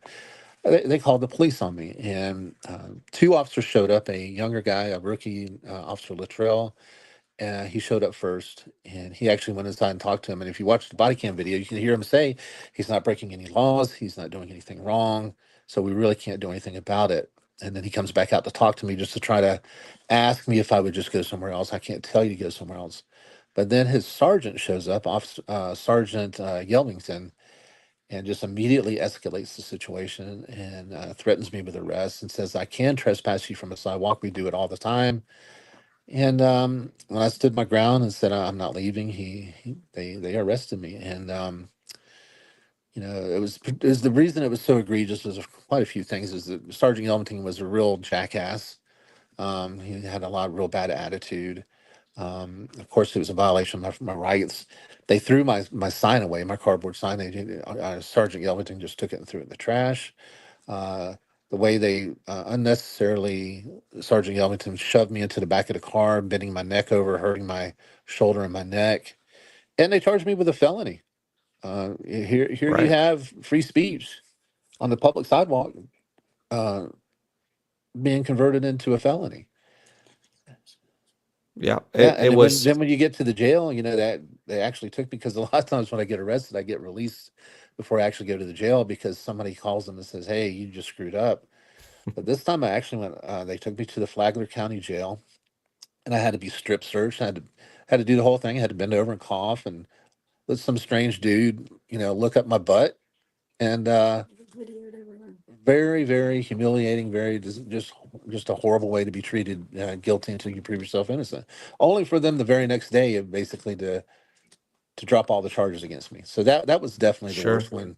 Another one was the one, if anybody watches my videos, you know which one I'm talking about. Little Rock, Arkansas. That was really a particularly egregious one, just because of the attitude the officers had there, and being in front of City Hall, on the steps of City Hall, which is really a very, very traditional public forum. There's been quite a few bad ones. The one where in Brevard County back in 2013 when I was arrested there, and the cops were threatening to arrest my wife and take my daughter and put her in juvenile hall and laughing and saying, "You'll probably never get your daughter back." Ha ha ha ha. Oh my goodness. It's been quite the journey. It's been quite the journey. Of course, Yeah. I've never been convicted of anything. Out of 13, 14 arrests, all the charges always got dropped.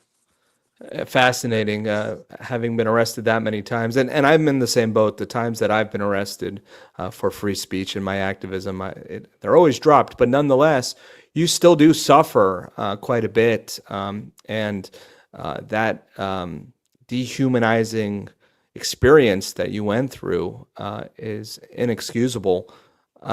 Jeff, and by the way, if you're just joining us, we're on with Jeff Gray. Honor Your Oath is his YouTube channel.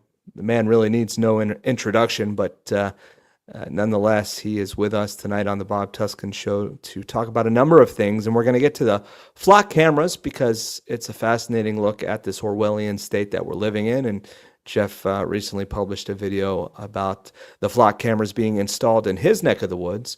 But Jeff, for those that are listening right now who don't know who Officer Joffrion is, who is Officer Joffrion? Yes, Officer Sergeant Joffrion is a sergeant and a field training officer with the Waveland, Mississippi Police Department, who I had an encounter with, and he trespassed me from public property, telling me never to come back. Said such amazing things as, "We're not a free will state here in Mississippi. If you don't like it, take your butt back to Florida." We're not. No, let's emphasize that quote one more time. Quote: "We're not a free. This isn't a free will state," is what he said, if I'm not mistaken, right? Yeah, if you don't like it, go back to Florida. And when I said, "But sir, I'm trying to explain to you, Sergeant Joffrey, I'm trying to explain to you that I'm engaged in a constitutionally protected activity safeguarded by the First Amendment. This is freedom of speech, freedom of religion, and freedom of assembly on a traditional public forum. I literally don't care," was his response to that. Mister, don't literally don't care. I don't care, and Yeah, the irony. you're gonna Was go he to jail, not? no questions Was he a asked. veteran, or I believe Yeah, he he's an was. Air Force veteran. Yeah, he had the whole He's an Air Force veteran. He had the whole, I believe, "We the People" Constitution tattoo on his arm. All that stuff. Yeah. So the biggest problems sadly, the biggest problems that I've had with people calling in on me or people arresting me is most of them have been veterans. So Wow. Yeah, the hypocrisy there, and a disproportionate amount of veterans are homeless, unfortunately, and it's just a horrible thing. And your sign, "God bless the homeless veterans," that's being picked on so often, is such a great message in and of itself. But to show and expose what happens to somebody going out with what ought to be a fairly innocuous sort of message, a benevolent message of "God bless the homeless veterans," and to see the vitriol that you face from people for simply voicing that message is horrendous. And I want to thank you for everything that you do. Jeff, we And have a I wanted to be clear on that too. Is sure. the majority of the people that I interact with the majority of them are kind, good-hearted people who want to try to help me out. When I Yep, explain to them what I'm doing, when they try to give me money and I don't take it, they're very kind about it. Good-hearted, kind people. But unfortunately, it's the minority that are the meanie pants, is what I call them. yeah, That make the biggest noise and call the cops. And for some reason, cops, we've discussed this before. And this is the biggest. And let me address this real quick. With law enforcement, I'm addressing you directly, the cops that are listening to this. Just because you got a phone call, just because dispatch radio or relayed that phone call to you, that phone call does not equal martial law being declared and a suspension of our constitutionally protected rights. That's all you got is a phone call. And I can understand if you're going to a situation where there's shots fired or some sort of violence going on, so you have to get control of the situation. sure, But if you're getting a call about something about a guy holding a sign or some other kind of situation where you can go to the scene, you can actually do an investigation, do an right, actual investigation. Don't just go there and demand ID and take the gospel truth of like the phone calls the gospel truth and trespass somebody or arrest somebody just because what somebody sure, said on the phone. Go there, do an actual investigation, listen to what's actually being said to you, right. and set your ego aside and enforce the law instead of your ego. Well, Do a we know for proper a fact investigation. that hearsay is not enforceable or probable cause. And furthermore, it shouldn't be, because we've seen time and time again where witnesses, they just get it wrong. They claim they saw this or that, and your videos have exposed this time and time again, where people assume that because you're holding a sign, and it's a cardboard sign, and you do that, of course, to make it look a certain way, they assume, making an asset of you and me, that you're begging for money. And even if you were, we've talked about it, that's free speech. But nonetheless, they're calling, making false accusations Yep. based on a presumption of theirs. And witnesses, not only in the scenario that we just described, where you've highlighted it in your videos, but witnesses have gotten it wrong so many times. And there's been tons of studies that show, if you ask someone, okay, so what did they look like? Okay, so what did they say? It's the game of telephone. It Right. starts to get more and more obfuscated as it goes down the pipe.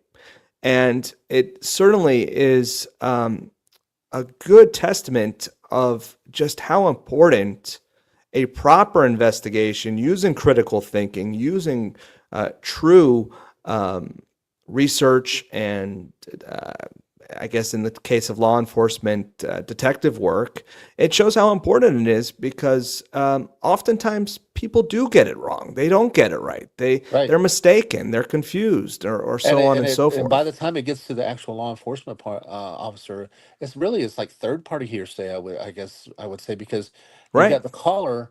If you watch my videos and you listen to the phone calls, they never can get. I don't think I've ever heard a single caller say correctly what my sign actually says. My sign has "God bless homeless veterans" written on it, but when the caller says, the sign says "Give me money, I'm homeless," is what they'll say. Or Right.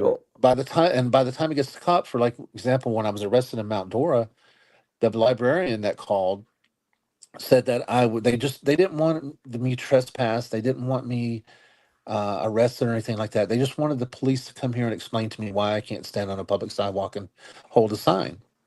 But by the time the dispatcher relayed that to the police, the dispatcher actually said he's been asked to leave multiple times and he's Right. refusing to do so.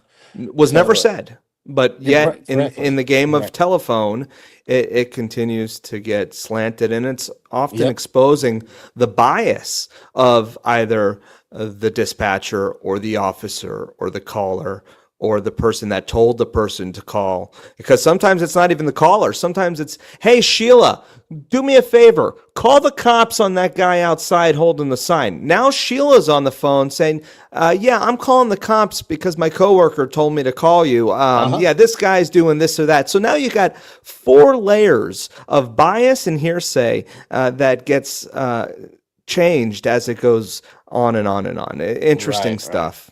And stop and to you also to you cops, kick the ID crack habit. Quit kick your addiction for ID. When you get on a scene and the first thing you demand from somebody is their ID, my identification is not going to tell you whether there's criminal activity afoot. My ID is not going to tell you what's been going on around here for the last 20 minutes. Okay, here's an idea. If you get a call about guy holding a sign and he's begging for money, why don't you just park down the street where you can see me and observe me for a little bit and watch Sure, what I'm actually doing that'd be instead of smart. showing up on the scene saying, we got a call says you're doing this, so therefore that means you're doing this, and give me your ID or you're going to jail. Well, Not an option. that's a great segue to the flock cameras, perhaps. But Uh-huh. before we get to that, and I'm gonna continue to tease that just a little bit longer. I want to mention that we may take a few calls um, at the end of the show. So if you do want to call and talk to Jeff, we'll take maybe 1 or 2 calls. So now's your chance to get on the board. 1-800-313-9443, Cool. 800-313-9443. And I say that because we do have somebody listening on YouTube that wanted to ask you, Jeff, do you remember Mount Hope, West Virginia? The lady who dealt with you was recently charged with embezzlement from that town. Do you remember that one? Yeah, I remember seeing that article. I sure do. Uh-huh. Interesting. So, these people that you come across are often criminals, yet they're calling on you, and that always seems to be the case. Those that point the finger have what's the saying? Several pointing back at them. That's right. That's right. And there's I got a public records request from the Jacksonville State Attorney's Office about it was a list of Brady cops. I was looking through the list. And I was, I wonder how many of these cops are on the Brady list that have actually encountered in public. And sure enough, 2 or 3 of them are on that I've dealt with in the public on video are on the Brady list. So you never know who you're dealing with these This is cops, so these true. public officials. The Lieutenant Lalonde, who arrested me for showing people the footage of Building 7, I put that on my YouTube channel years ago. When I started to look into this guy that just arrested me for free speech and showing people the smoking gun of 9/11, perhaps, I looked into him, and Lalonde had been sued multiple times. In addition to being sued multiple times, he had actually shot and killed someone. Okay, this is Mm. the guy who arrested me. Yeah, I And when remember you look that. into him and you find all of this rap sheet on him, it makes you wonder. And sometimes, we ought to be in fear for our safety doing this sort of activism. Have there been times where you've been genuinely afraid for your safety? I know you're a secure guy, but I would imagine there have been. I was in fear for my safety with Joffrey. Yeah. When I handed him my ID after he threatened to arrest me multiple times, I finally gave up my ID. And I saw him holding it in his hand, and his hand was trembling, like shaking. And that really that scared me. And also, I quit doing the open carry. I don't remember if you remember years ago, I was doing the open carry of the Second Amendment auditing, and I quit doing that because I found out through public records requests that they were basically setting me up to get shot, distributing completely false narratives and flat out lies through the Department of Homeland Security and the Florida Fusion Center. Just complete and flat out lies about who I am and what I do. And I quit doing the open carry tests, which that's changed now because it's completely legal. Right. But it was different But back then. You could open carry when you were fishing, hunting, or camping. Sure. And you have the armed fisherman, a colleague of yours, who was famous for continuing to do that. And geez, he dealt with so much. He was just arrested recently, if I'm not mistaken. Yeah, he's got some bogus, basically stalking charges that they put against him because he was going to public meetings in Clearwater, Florida, and he gave one of Sure. the public officials there, a female public official, a box of chocolates, and made a comment about how nice her booty is, and he's now Okay, been well, arrested for that, not basically. maybe not the most polite thing to say, but certainly not an arrestable offense. And the old liberals, the word coming from liberation or libertarian, or the root of that word, used to say, "I might not agree with what you're saying, but I agree with your right to say it." Absolutely, and that's something that I wish more Americans understood. Absolutely. Jeff, we're going to get to the flock cameras again. If you want to touch base with Jeff, we might open up the phone lines for a couple quick calls towards the end on the Republic Broadcasting Network. Thank you to the producers there for helping make this show a reality. And that troll-free number to join us is 800-313-9443. But Jeff, let's get to these cameras, these flock cameras. They're popping up just about everywhere. I have a friend in Georgia who told me about one outside of his very rural street in the middle of nowhere, Georgia. The cameras are looking to create a vehicular fingerprint.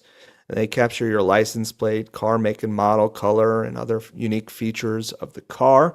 But unlike traditional CCTV, Flock creates a searchable database of innocent people's movements. So it indiscriminately, without a warrant, is tracking people. And of course, the Flock technology was created through a Israeli company, I believe, but it's been utilized here in a number of different ways that seem to be just a further erosion on our privacy. Tell me a little bit more about your take on these flock cameras popping up, and we'll talk a little bit about your recent video where you encountered an installer who claims to have been former law enforcement, by the way.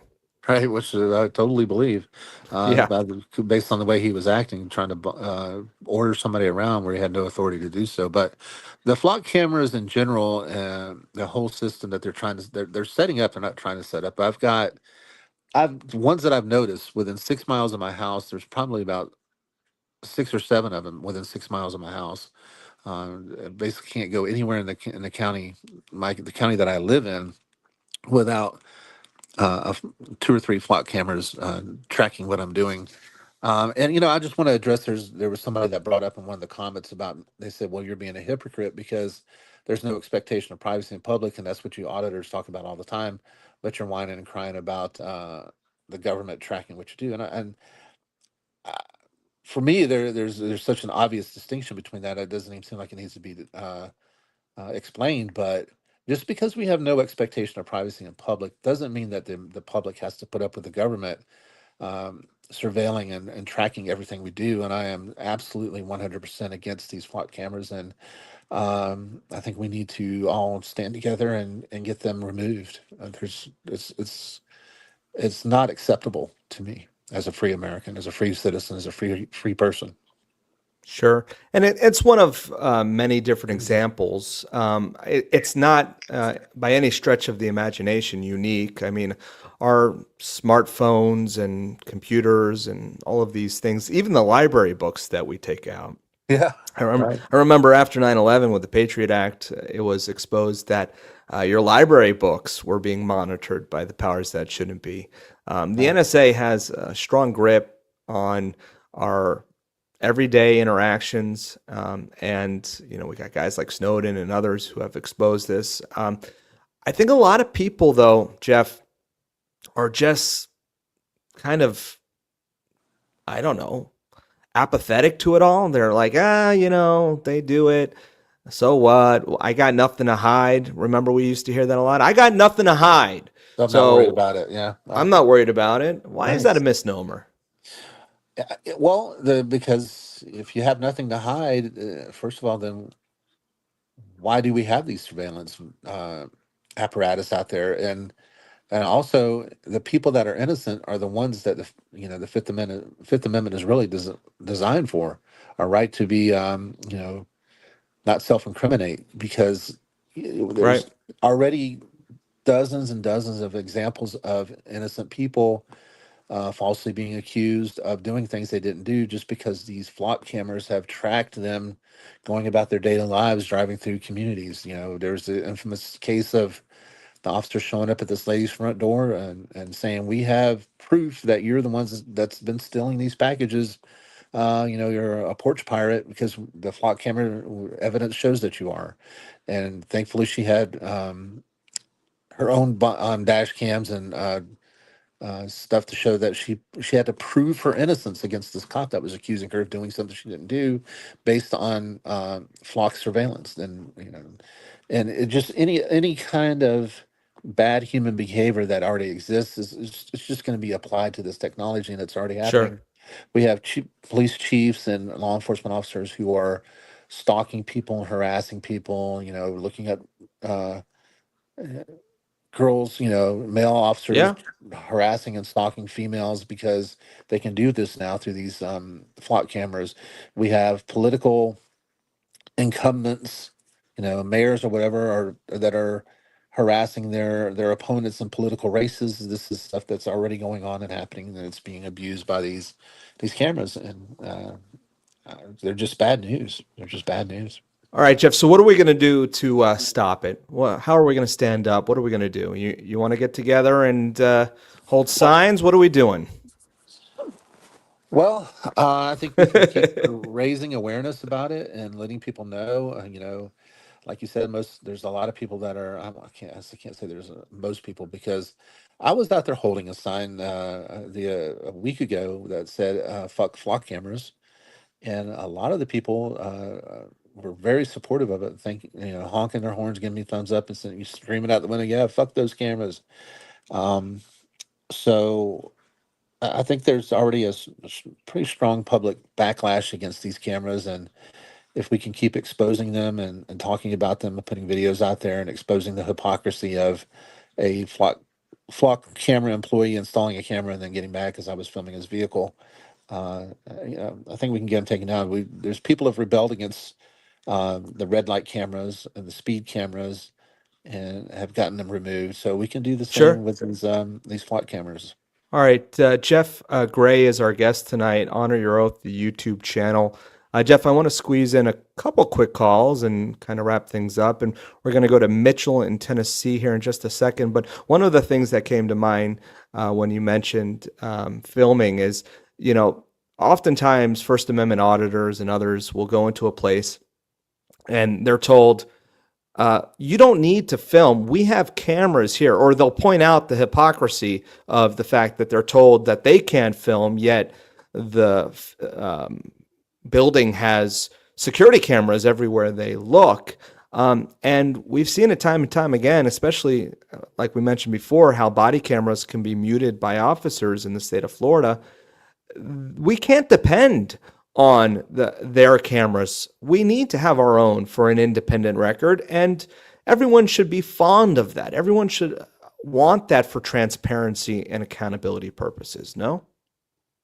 Yeah, I think when you're dealing with a government employee, I think it's very wise for you to record every you know every transaction that you have with them.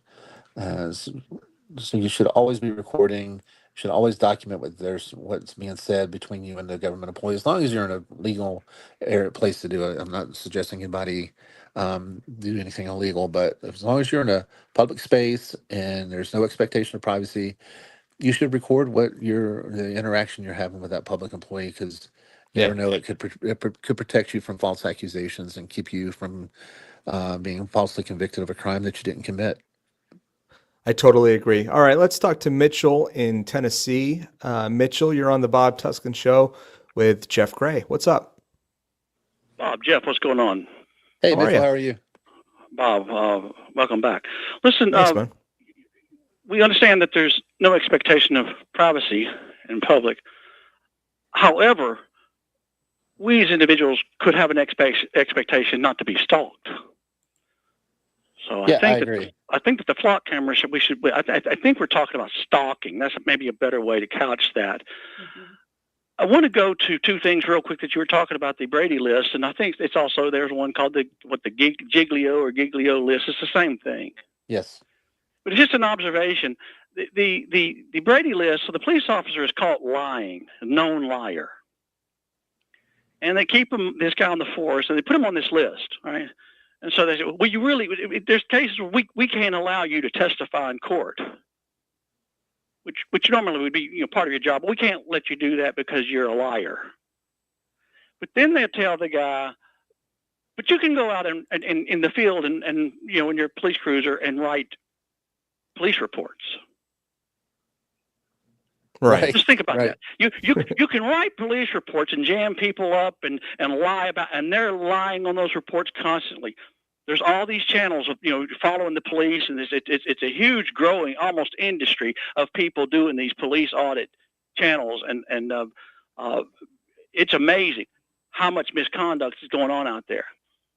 Yeah, and I think what you're alluding to, the fact that there's even something that's called a Brady Giglio list is a glaring example of how far gone law enforcement is in America, because there should be no such thing as that unless it was just a list to keep them from ever being cops again. There shouldn't be a list. That's a beautiful point. It's the same with the gypsy cops. They arrange it to where they can do these horrible things, and then they arrange it where they can still keep their certification and go somewhere else and continue to be a cop. But the thing about it, you're right. The question is, if someone steals money from the till of a restaurant, you would get rid of them, right? Absolutely. You would fire them. But then, and the next restaurant would not hire them, of course. Exactly. There'd be a record of that behavior, and then right. I would urge people to start looking at some of these videos. Lackluster, James Freeman, We the People University. That guy was a former cop. Civil rights lawyer. Yeah. Audit Archive. There's all these channels you can go to and you can watch this stuff. And I guarantee you, if people spend some time and start watching it with the civil trial lawyer. If you watch these videos and you spend some time and take it upon yourself to take some time and watch these, I guarantee you, you're going to come around and you're going to say, wait a minute, this is problematic and this needs to be addressed. Absolutely. Mitchell, thank you for the call. Jeff, he mentioned a lot of great work. You've been at it for just about as long as anyone. And I really appreciate everything that you do, man. I got to tell you, I'm a big supporter of yours, and I can't thank you enough for, like I said, for you standing and up. I go back a while. And then one of the first things I saw with you was you standing out there at the University of Florida, exercising your right to free speech, raising awareness about World Trade Center Building 7. And, they violated your rights as clear as they could. Yeah, they sure did, man. Well, Jeff, we'll have to do this some more. I think people are interested in this. They watch the videos on YouTube, but they don't hear some of the background. And I think we should do this often. So anytime you want to come on, you let me know, brother. We'll do it. We'll get the word out. We'll expose whatever thug we need to expose, and we'll continue fighting the good fight. Yep. Record the police, record every interaction you have with the police, and start standing up for your rights, people. We got to stand up for our rights. There's nothing wrong with it. It's nothing to be ashamed of. It's actually the opposite of that. It's something that we should all do. And, we need to turn the tables, on these police officers and these traffic stops, and let them know that we have rights and we can stand up for our rights, and it's a good thing. It's a great thing. All right, Jeff, take care. Enjoy the rest of your evening. Good talking to you, man. Yeah, man. All righty. This has been another edition of the Bob Tuskin Show. Thank you so much for tuning in. Really appreciate you guys for listening and supporting my new endeavor here, or my old endeavor that's coming back. We'll see you guys next week, Wednesdays from 5 to 7 p.m. And, of course, you can always listen to us on the Republic Broadcasting Archives or on YouTube or my Facebook page or wherever you might want to find me. So thank you so much for tuning in. Love you guys. Take care and have a great night.